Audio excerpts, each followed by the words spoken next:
Welcome to Home Learning Day 9, third graders. All right, let's see what's on Day 9. There it is, boys and girls. Let's take a look at some math. More multi-steppers, awesome. Todd's dad cut 12 slices of mango. Todd ate 4 of them. Then Todd's mom cut 6 more slices. How many slices of mangoes were left? There's the 12 slices of mango right there. Or maybe those are oranges. Todd eats 4 of them.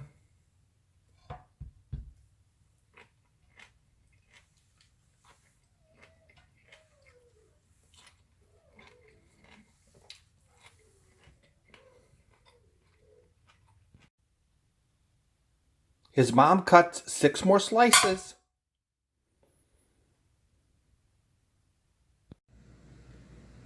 Now you already read it a second time and underlined the important information. So let's build an equation to find out how many slices were left. So Todd's dad cut 12 slices, so there's 12 slices there laying on the cutting board. And then Todd ate 4. Well, eight's a hint word for probably subtracting. So let's go with the expression 12 subtract 4. So Todd's mom cut 6 more slices, more kind of adding it onto the pile there. Let's add that to our equation that we're building. Okay, I put 12 subtract 4 in parentheses for our first part, our first question that we have to answer, first part of our equation. Now let's add on those 6 more slices. And let's use a variable equals, let's say, S for slices, or you could put N for the number of slices. There you go. For this lesson, boys and girls, we really need to write our equations down. One of the goals of this lesson is to practice writing equations. I know those people are working ahead and may not be doing that, but you need to go back and do that. So then our final answer is 14. Of course, we're going to label it as 14 slices left. And I always think it's a great job after you write it neatly to circle it. I hope you're all using pencil, boys and girls. I made a few mistakes on these videos using the pen, and I had to do a lot of videoing because you just can't erase it. Now here's another good one, boys and girls. Jennifer picked 3 daffodils, 9 daisies, and some tulips for her mother. Altogether, she picked 16 flowers. How many tulips did she pick?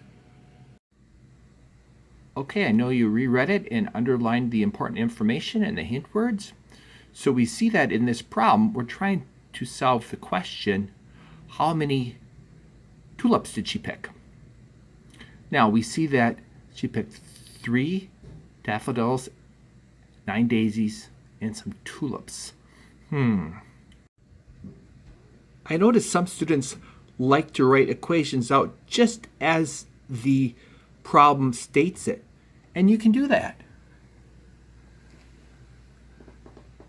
3 daffodils plus 9 daisies plus you don't know how many tulips, that could be the variable n, equals altogether is a hint for adding, a total of 16 flowers. Now maybe you've already realized we have 16 flowers altogether. Well, let's just subtract the ones that we already have to figure out how many tulips are left. So we can write that as a 2-parter too. First we have to add them together. The 3 plus the 9. Let's put that in parentheses as one of the parts of our problem. And then subtract that from our total number of flowers. And set up the equation with the equal sign and the n for number of tulips. Those kind of look like related equations, don't they? Let's remember when we figure out the answer to this problem that we have to follow our order of operations. So we need to do what's in parentheses first. And we end up with n equals 4. And we label it for our answer of 4 tulips.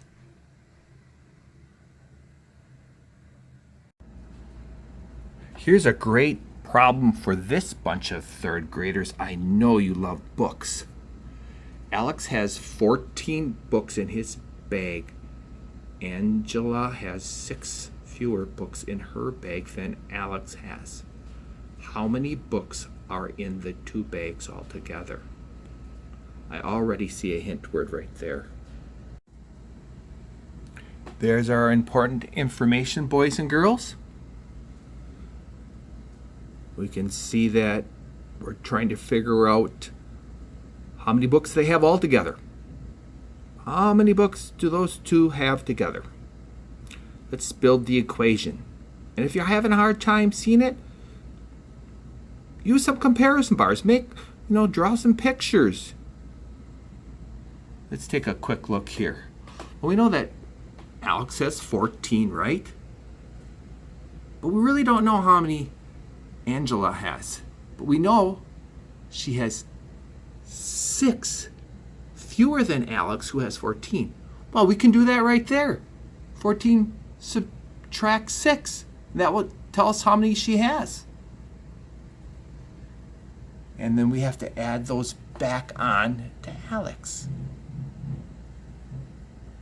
Alex plus Angela equals the number of books altogether. Let's add some words to help us out.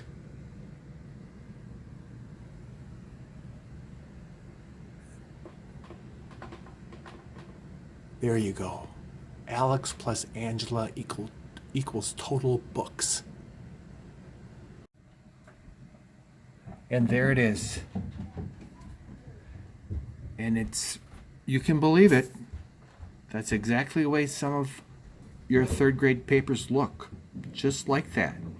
Now let's all shoot for that. Okay, keep working hard, boys and girls.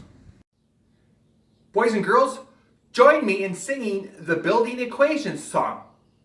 Ready? Begin. Building equations, equations. Building equations, equations. Add, subtract, multiply, divide. It's equal on the other side. All right, boys and girls, it's time for Charlotte's Web. Wow, we know that one of our beloved characters in our story, Wilbur, is going to live happily ever after.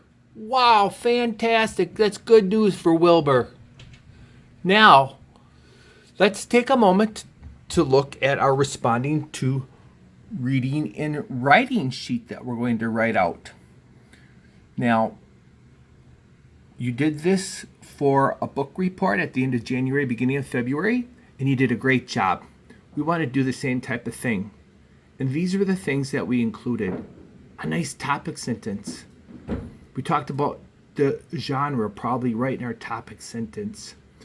Then pick a character and then describe that character's traits. We did the main character in our book report, but let's do the main character and maybe our favorite character too, and give us reasons why you think they have certain character traits. Describe the setting. Remember, setting is not just the place, but it's also the time. What's the problem in this story? What's the climax? What's the resolution? How does it end? How is the problem solved? And remember to include a closing in your essay.